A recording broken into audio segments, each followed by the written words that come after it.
Hi எல்லாருக்கும் வணக்கம். இன்றைக்கி நாம் இந்த சூப்பரான ஸ்லீவ் டிசைன் எப்படி பண்ணுறதுன்னு பார்ப்போமா. இப்போது ஸ்லீவ் வந்து நான் சின்ன கை வெட்டியிருக்கேன். நீங்களும் இதே மாதிரி குட்டி கைக்கு இந்த டிசைன் பண்ணுறது அப்படின்னாலும் பண்ணலாம். இல்லை பெரிய அதாவது 3/4 ஸ்லீவாக இருந்தாலும் நீங்கள் வெட்டிட்டு தைக்கிறனாலும் பண்ணலாம். நான் வந்து இன்றைக்கி சின்ன கைக்கு தான் பண்ணுறேன். இதை நான் எப்போதும் நம்ம எப்படி ஸ்லீவ் கட் பண்ணுவோம், இந்த நிறையா வீடியோஸ் நான் போட்டிருக்கேன் இல்லையா, அதே மாதிரி தான் ஸ்லீவ் நம்ம கட் பண்ணிவிட்டு இது வந்து கரை இருக்கிறதுனால அந்த கரையோட அந்த ஓரத்துலேயே வச்சு நம்ம அடித்து வழக்கம் போல் பெரட்டி தான் நம்ம வந்து தைக்க போகிறோம்.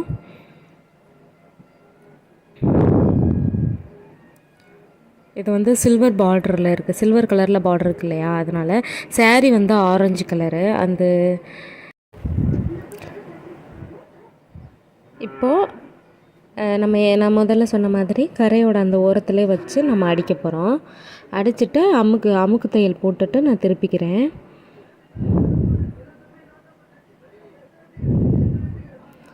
இப்போது இந்த அமுக்கு தையல் நம்ம எப்போதும் போடுவோம் இல்லையா, சேம் அதே மாதிரி அமுக்கு தையல் போட்டுட்டு திருப்பிக்குவோம்.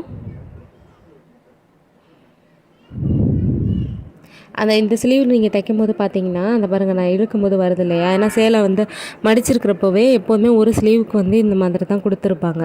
அதை நான் என்ன பண்ணுவேன்னா, நம்ம இந்த முந்தானை போடுவோம் இல்லையா, இந்த சைடு லெஃப்ட் சைடு அந்த சைடு வந்து வர மாதிரி வச்சுக்குவேன். ஏன்னா அந்த சைடு பெரிய பார்டர்லாம் எடுத்து கட்டினாங்கன்னா நம்ம அயன் பண்ணிடுவோம், இருந்தாலும் அந்த இது தெரியக்கூடாதுங்கிறதுக்காக நான் அந்த சைடு வச்சு தான் தைப்பேன்.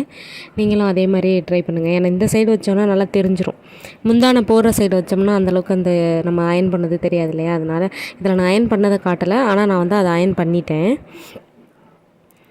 அமுக்கு தையல் போட்டுட்டு மேலே இன்னொரு தையல், இது வந்து ரெண்டையும் சேர்த்து ஒரு அமுக்கு தையல் மாதிரி போட்டுட்டு அப்படியே திருப்பிக்கிட்டு நம்ம மறுபடி சுற்றி லைனிங்கையும் சேலை துணியையும் நம்ம வந்து ஒன்று சேர்த்து தைக்க போகிறோம். இந்த டிசைன் வந்து ரொம்ப ரொம்ப ஈஸியாக இருக்கும். பார்க்க நல்லா எப்படி சொல்கிறது, நல்லா எப்போதும் நல்லா தைக்கிறவங்களுக்கு வந்து அந்த ஃபோட்டோ பார்க்கும்போதே இது இப்படி தான் தைச்சிருப்பாங்க அப்படிங்கிற ஒரு ஐடியா வந்திருக்கும். புதுசாக தைக்கிறவங்களாக இருந்தீங்கன்னா இதை வீடியோ ஃபுல்லாக பாருங்கள். அதாவது நான் எப்படி ஈஸியாக எப்படி அதை தைக்கிறது அப்படிங்கிறதுக்கான சின்ன சின்ன டிப்ஸ் எல்லாம் சொல்லி தான் போடுறேன். இப்போ நம்ம அந்த லைனிங்கையும் கிளாத்தையும் வந்து நம்ம ஒன்று சேர்த்துக்க போகிறோம். நான் எப்போதும் சொல்கிற மாதிரி தான் ஸ்லீவ் தைக்கும்போது இப்போ பாருங்கள், நான் உள்ளே இந்த சைடு கை வச்சுருக்கேன் இல்லையா, அந்த ஸ்லீவ் வந்து நம்ம எப்படி கட் பண்ணியிருக்கோமோ அப்படியே இருக்கணும். நீங்கள் தைக்கும்போது அப்படியே விட்டுட்டிங்கன்னா கொஞ்சம் சுருக்கம் வரும். இப்போ நான் கை வச்சு இது பண்ணுற மாதிரியே கையில் அப்படியே நம்ம அட்ஜஸ்ட் பண்ணி தைக்கும்போது அந்த சுருக்கம் எதுவுமே வராது, நீட்டாக இருக்கும். இப்போ பாருங்கள், நான் எப்படி கை வச்சுருக்கேன்னு பாருங்கள். ஏன் இவ்வளோ எக்ஸஸாக துணி விடுறீங்க அப்படின்னு கேட்டிங்கன்னா, நான் வந்து இந்த கரையை பார்க்காம வெட்டிட்டேன். நம்ம எப்போதும் போல் தானே வச்சு தைக்க போகிறோம் அப்படின்னு. இந்த கரை வந்து கீழே சின்னதாக அதாவது கீழே இருந்ததுனால நம்ம அந்த கரையில் இருக்கிறதோட மட்டும்தான் நம்ம வந்து தையல் போடணும்.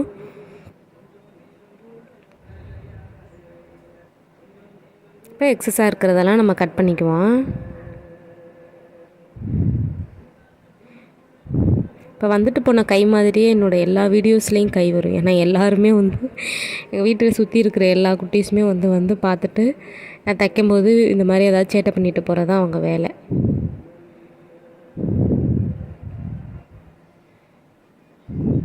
இப்போ நீங்கள் இந்த மாதிரி மடச்சி வச்சு பார்த்தீங்கன்னா அந்த ஒன் சைடு மட்டும் நம்ம இது பண்ணியிருக்கிறது தெரியும், கைட்ட குடஞ்சிருக்குது.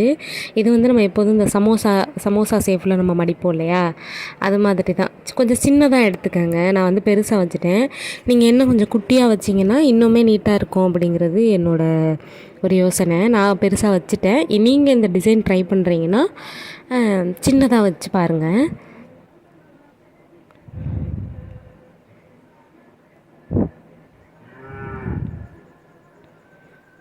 அதே மாதிரி நமக்கு எவ்வளோ தேவையோ அதுக்கேற்ற மாதிரி நம்ம இந்த மாதிரி சமோசா மாதிரி கட் பண்ணி நம்ம தைக்கும்போது அந்த ஓரத்தில் இந்த ஓரத்தில் ஏன் டபுள் தையல் போடுறோன்னா அது பிரிஞ்சிரும் இல்லையா, அதனால் டபுள் தையல் போட்டுட்டு அடிச்சிங்கன்னா நீட்டாக இருக்கும்.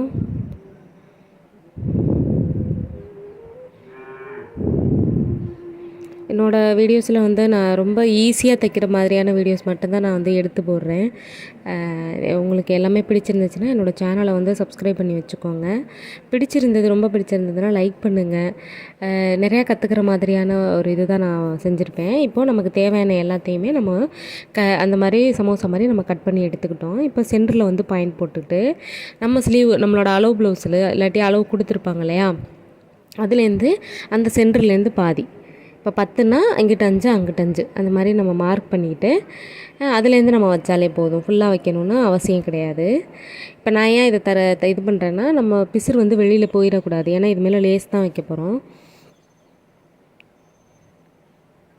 அதனால் இப்போ நான் உள்ளே வச்சு நம்ம தைக்கணும். இப்போ நான் நேராக வைக்கல, நீங்கள் என்னோடய வீடு பாருங்கள், நல்லா பார்த்து தெரியும். கொஞ்சம் லைட்டாக உள்ளே வச்சு தைக்கணும்.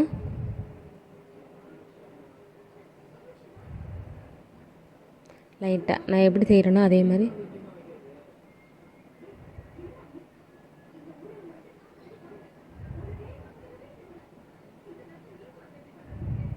பாருங்கள். லைட்டாக உள்ளே விட்டு, ஏன்னா நான் அப்படியே நேராக வச்சேன் இல்லையா, அது ரொம்ப ரொம்ப அகலமாக இருக்குது, அதனால தெரியல. இதுனா கொஞ்சம் அழகாக இருந்துச்சு, அதனால நான் இந்த மாதிரி வச்சேன். திருப்பி சொல்கிறேன், நீங்கள் இந்த டிசைன் கட் பண்ணிங்கன்னா இந்த சமோசாவை கொஞ்சம் குட்டி சமோசாவாக மாற்றிக்கங்க.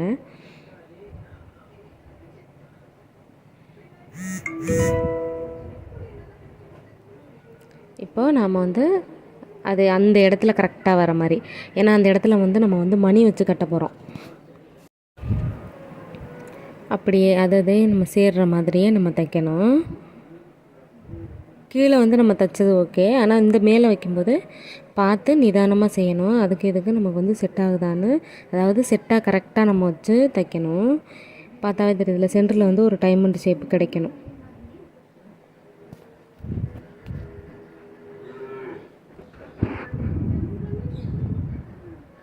அந்த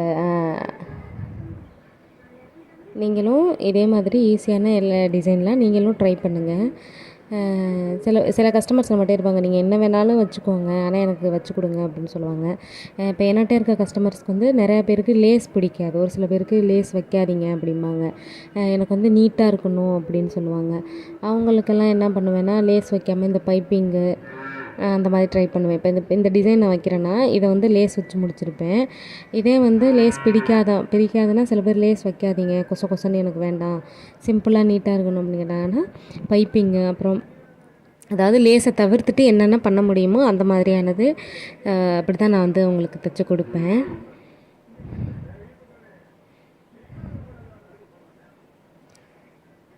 நீங்கள் எப்போதும் தைக்கிறவங்களா இருந்தால் எனக்கு ஒரே ஒரு சந்தேகம் தான், நம்ம தைக்கிறத போடுறாங்க, ஃபஸ்ட்டு அமௌண்ட்டு கொடுத்துட்டுலாம் வந்து வாங்க கிடையாது. ஏன்னா நான் ஊருக்குள்ளே தானே தைக்கிறேன், அதனால் வாங்கிடுவாங்க, அதுக்கப்புறம் தான் கொடுப்பாங்க. ஆனால் நீங்கள் பார்த்தீங்கன்னா போட்டுருவாங்க, நீட்டாக இருக்கும், நச்சுன்னு இருக்கும், நானும் பார்த்துருக்கேன். ஆனால் அமௌண்ட்டுன்னு கொடுக்க வரும்போது அவங்க சொல்கிற எந்த கம்ப்ளைண்ட்டுமே இருக்காது. ஆனால் கொடுக்கும்போது சொல்லுவாங்க, இல்லைப்பா கொஞ்சோண்டு லூஸாக இருந்துச்சுப்பா அப்படிம்பாங்க. அதுக்கப்புறம் சரி 2 நாள் கழித்து லூஸாக இருக்கா, சரி கொண்டு வாங்க நான் பிடிச்சி கொடுத்துறேன், நானே சரி பண்ணி கொடுத்துறேன்னா, இல்லைப்பா இருந்துட்டு போகுது அப்படிம்பாங்க. ஆனால் அந்த ட்ரெஸ் போடும்போது கரெக்டாக தான் இருக்கும். ஏன்னா எனக்கு இது மாதிரி நடந்திருக்கு. உங்களுக்கும் இது மாதிரி நடந்தால் சொல்லுங்கள். நம்ம எப்படி சொல்கிறது, நம்ம ஏற்கனவே டைலரிங் தெரிஞ்சவங்க நம்மக்கிட்ட துணி கொடுப்பாங்க இல்லையா, அதாவது தெரியாதவங்க கூட கொடுத்தாலும் அவங்க ஒரு இது சொல்லுவாங்க, நம்ம சொல்லிடுவோம் இந்த கிளாத்தில் அதெல்லாம் முடியாதுன்னு சொல்கிறத விட ஒரு சில டிசைன்லாம் இப்போ ப்ளவுஸ் வந்து நல்லா ஒர்க் ப்ளவுஸாக இருக்கும், நல்லாயிருக்கும், நல்லா இருக்கும். அந்த இதில் அவங்க ஒரு டிசைன் சொல்லுவாங்க, இந்த மாதிரி இப்போ மடித்து வைக்கிறோம் இல்லையா, இதெல்லாம் பட்டு ரொம்ப நல்லா இருக்கிற சாரியில் வெட்டி வைக்கும்போது நானே சொல்லிடுவேன், இது நல்லாயிருக்கு, கரையும் அழகாக இருக்குது, இது இப்படியே இருக்கட்டும், சிம்பிளாகவே தைப்போம், பேக் சைடு வேறு வைப்போம் அப்படின்னு நம்ம சொன்னோம்னா ஏற்றுக்கிடுவாங்க. ஆனால் இந்த நல்லா எப்படி சொல்கிறது, ஏற்கனவே டைலரிங் தெரிஞ்சிருக்கிறாங்க பார்த்தீங்களா, அவங்க சொல்லும் பொழுது தான் எனக்கு இதில் இப்படி வைக்க முடியாதுங்கிறது அவங்களுக்கு தெரியும். எப்படி சொல்கிறது, லைனிங் வந்து எப்போவோ வாங்கின லைனிங்காக இருக்கும். அவங்களோட சைஸை பார்த்திங்கன்னா 36 38 இன்ச்சு அந்த மாதிரி பெரிய பெரிய சைஸாக இருக்கும் ப்ளவுஸு. ஆனால் அவங்க கொடுக்குற லைனிங் வந்து பார்த்திங்கன்னா நிஜமாக 70 தான் கொடுக்குறாங்க. 80 பாயிண்ட் கூட வாங்க மாட்டேங்கிறாங்க. 70 கொடுத்து இந்த இதில் லைனிங் நீங்கள் வெட்டி போடுங்க அப்படிங்கையில் எப்படி நீங்கள் தைக்க முடியும் சொல்லுங்கள்? சரின்ட்டு கொஞ்சம் நம்மளும் பிடிச்சி ரொம்பலாம் பின்னாடி வைக்காமல் ஓரளவுக்கு அட்ஜஸ்ட் பண்ணி உள்ளே ஜாயிண்ட் கொடுத்து அந்த மாதிரிலாம் தைச்சி கொடுத்தா எதுக்கு லைனிங்கில் ஜாயின் போட்டால் என்ன எனக்கு தெரியல. வாங்கி கொடுத்தா செய்ய போகிறோம். நானும் நிறையா பேர்ட்ட எனக்கு இது கொடுக்காதீங்க, நீங்களே செஞ்சுருங்கன்னு நான் சொல்லிவிடுவேன். ஆனாலும் அது தையல் தெரிஞ்சவங்க நம்மளை வந்து ரொம்ப இதாக பண்ணுறாங்க. இதை அப்படி செய்யுங்க, இதை அப்படி அப்போ நீங்களே அதை செஞ்சுருங்க. நான் சிரிச்சுட்டே சொல்லிடுவேன், நீங்களே செஞ்சுக்கோங்க, எனக்கு நேரம் இல்லை, எனக்கு இருக்கிறவங்களுக்கே தைக்கணும் அப்படின்னாலும் செய்ய மாட்டாங்க. இல்லை நீங்களே தைச்சி கொடுங்க. அவங்க தைச்ச ப்ளவுஸே அளவு கொடுப்பாங்க பாருங்கள், அதில் அவ்வளோ குறைகள் இருக்கும். ஆனால் அதெல்லாம் அவங்களுக்கு தெரியாது. நம்ம ஏதாவது ஒரு சின்னதாக அந்த பைப்பிங் இப்போ உள்ளே அடிக்கணும் இல்லையா, சில இடத்துல உள்ளுக்குள்ளே தானே அந்த இது நம்ம மடக்கி அடிக்கிறோம் இல்லையா, அது வெளியில் வந்துருச்சுன்னா போதும். இதையா இப்படி வந்துருச்சு உள்ளே தானே இருக்குதுன்னாலும் கேட்டுக்கிட மாட்டாங்க. அது தெரியல, எனக்கு மட்டும்தான் இப்படியெல்லாம் நடக்குதா என்னன்னு தெரியல. ப்ளவுஸ் கொடுக்க வந்தால் சரி நீங்கள் தைச்சிருங்க, இந்த அளவுக்கு தைச்சிருங்கன்னு சொன்னால் பரவாயில்ல, இதை இப்படி பண்ணிடுங்க, அதை அப்படி பண்ணிடுங்க. எங்கள் கையில் என்ன சொல்கிறது, ஊருக்குள்ளேயுமே அப்படி தான் இருக்காங்க.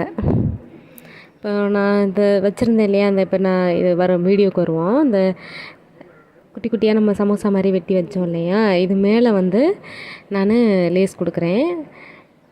சில கஸ்டமர்ஸ்க்கு வந்து லேஸ் பிடிக்கும். சும்மா அது நீங்கள் வந்து நெக்கை சுற்றி அந்த சாரீ கலருக்கு வச்சுருங்க, எதுவுமே டிசைன் வேண்டாம் அப்படின்ட்டுருவாங்க. சில பேர் வாங்கி கொடுங்க. ஏன்னா எல்லாரையும் நம்ம குறை சொல்லக்கூடாது, குறையா சொல்லலை, இது நான் சொன்னதுமே குறை கிடையாது. ஏன்னா கஸ்டமரோட சாட்டிஸ்ஃபை பண்ணுறது தான் நம்மளோட வேலை அதுதான். ஆனால் ரொம்ப டார்ச்சலாக பேசுகிறப்போ கொஞ்சம் கஷ்டமாக இருக்குது இல்லையா. இப்போ நான் லேஸ் வச்சு இதை வந்து கம்ப்ளீட் பண்ணுறேன். இந்த டிசைனு லேஸ் வச்சுட்டு நான் சொன்ன மாதிரி அந்த 2 சமோசா ஒன்று சேருது இல்லையா, அந்த இடத்துல வந்து நம்ம வந்து மணி கட்ட போகிறோம். இப்போ பாருங்கள், நான் சொன்ன மாதிரி சின்ன சின்ன பீடு வாங்கி வச்சுருக்கேன். ஆரியோட பெரிய சைஸு. இதில் ஆரியெல்லாம் போடுவாங்க.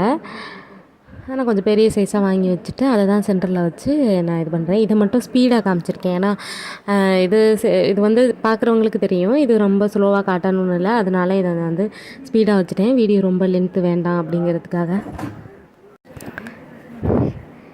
எவ்வளோ ஈஸியான ஒரு ஸ்லீவ் வந்து நம்ம சீக்கிரமே தைச்சி முடிச்சிட்டோம். நீங்களும் இந்த மாதிரியானது ட்ரை பண்ணுங்கள். இந்த பீடு வைக்கும்போது அந்த கலர், அந்த ஆரஞ்சு கலர், இப்போ அந்த நீங்கள் எந்த சமோசா கட் பண்ணி வைக்கிறீங்களோ, சமோசானா அந்த டிசைன், அதுக்கே அந்த கலர் நூல் போடுங்க. அப்போ தான் வந்து கொஞ்சம் டிஃப்ரெண்ட்டாக தெரியாது, நல்லாயிருக்கும். இந்த சமோசா ஜாயின் பண்ணும்போது இழுத்தெல்லாம் ஜாயின் பண்ண வேண்டாம். அதனால தான் நம்ம தைக்கும்போதே பார்த்து தான் நம்ம வைக்கிறோம், சரிங்களா. அவனை ஒவ்வொரு இதுக்குமே நம்ம வந்து அந்த இடத்துல நாட் போட்டுக்குவோம். நாட் போடாமல் விட்டிங்கன்னு வச்சுக்கோங்களேன், அது வந்து இதாகிடும், இழுத்துக்கிட்டு வந்துடும். ஏன்னா நம்ம ஆளுங்க ப்ளவுஸ் போடும்போது விரல் உள்ளே போயிடுச்சுன்னு வச்சுக்கோங்க, அதுக்கப்புறம் அதை பிச்சு போடுவாங்க, நீங்கள் தைச்சா சரியில்லைன்னு சொல்லிடுவாங்க. இதெல்லாம் நான் வாங்கியிருக்கேன். ஏன்னா நிறையா தப்பு பண்ணி தானே நம்மளை திருத்திக்க முடியும்.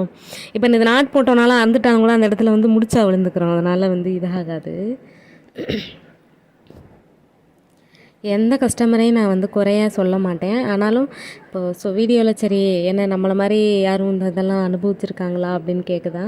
ஏன்னா அவங்க வந்தால் தான் நமக்கு வந்து தொழில். அதனால் நான் யாரையுமே வந்து மோஸ்ட்லி குறை சொல்ல மாட்டேன். எது சொன்னாலும் சரி நான் செஞ்சு கொடுத்துறேன், நான் பண்ணி கொடுத்துறேன்ட்டு தான் பண்ணுவேன். அதே மாதிரி அவங்க என்ன கேட்டாலும் நான் அதுக்கேற்ற மாதிரி முடிஞ்சளவு எஃபோர்ட் போட்டுருவேன். ஏன்னா நம்மளும் ரொம்பவும் குறை சொல்லக்கூடாது இல்லையா, அதனால் நான் சொல்ல மாட்டேன். அவ்வளோதான், ஒரு ஸ்லீவ் முடிச்சிட்டோம். சேம் அதே மாதிரி இன்னொரு ஸ்லீவுக்கும் அதே மாதிரி கட்டிக்கிறணும். எதுக்கு இதை 2 இது காட்டினாக்கில் விட்டுறலாம்ல அப்படின்னு சொன்னிங்கன்னா, இல்லை நான் ஃபுல்லாகவே காமிச்சிட்டு, ஏன்னா அதனால தான் நான் வேகமாக வந்து வச்சுருக்கேன்.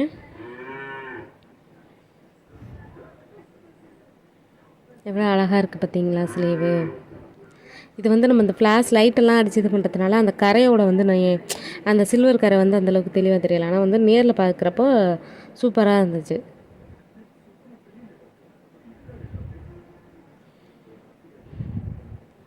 இன்னுமே வந்து அந்த அந்த இதுவுமே வந்து சில்வர் கலரில் கிடைக்குமான்னு பார்த்தா எனக்கு கிடைக்கல. அந்த சின்ன நம்ம பீடு வைக்கிறோம் இல்லையா, அது வந்து சில்வர் கலரு இல்லாட்டி வெள்ளை கலர்லலாம் இருந்துருச்சுன்னா நல்லா இருந்திருக்கும்ல. ஆனால் எனக்கு கிடைக்கல. கிடச்சிருந்தா நான் அதை வச்சுருப்பேன். இதுவே வந்து கஸ்டமர் நல்லா இருக்குன்னு சொன்னாங்க. இப்போ வந்து இந்த ஸ்லீவ் இருக்கு இல்லையா, இந்த ஸ்லீவுக்கே வந்து நான் பேக் டிசைன் ஒன்று வச்சேன். அது சூப்பராக இருந்துச்சு. அந்த வீடியோவுமே வந்து நான் முடிஞ்ச அளவு சீக்கிரமே அப்லோட் பண்ணுறேன். அந்த டிசைன் உங்கள் எல்லாருக்குமே கண்டிப்பாக பிடிக்கும். இப்போ ஒரு 2, 3 வீடியோ வந்து நம்ம ஸ்லீவ் மட்டும்தான் நான் போடுறேன்னு நினைக்கிறேன். ஏன்னா அது மட்டும் தான் நான் வீடியோ எடுத்து வச்சு எடிட் பண்ணி நான் போடுறதுக்கு வந்து அது மட்டும் தான் எடுத்து வச்சுருக்கேன். எனக்கு பேக் டிசைன்லாம் நான் போடணும்.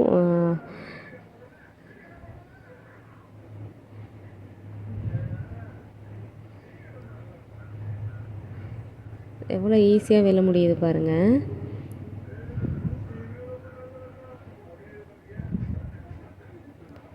அவ்வளோதான். நம்ம வந்து இந்த ப்ளவுஸை வந்து ஆல்மோஸ்ட் முடிச்சிட்டோம். இப்போ என்னோடய வீடியோஸ் எல்லாம் உங்களுக்கு பிடிச்சிருந்துச்சுன்னா லைக் பண்ணுங்கள், ஷேர் பண்ணுங்கள், கமெண்ட் பண்ணுங்கள், கண்டிப்பாக சப்ஸ்கிரைப் பண்ணிவிடுங்க. இந்த மாதிரி நிறையா ஈஸியான வீடியோஸ் வந்து நான் கண்டிப்பாக அப்லோட்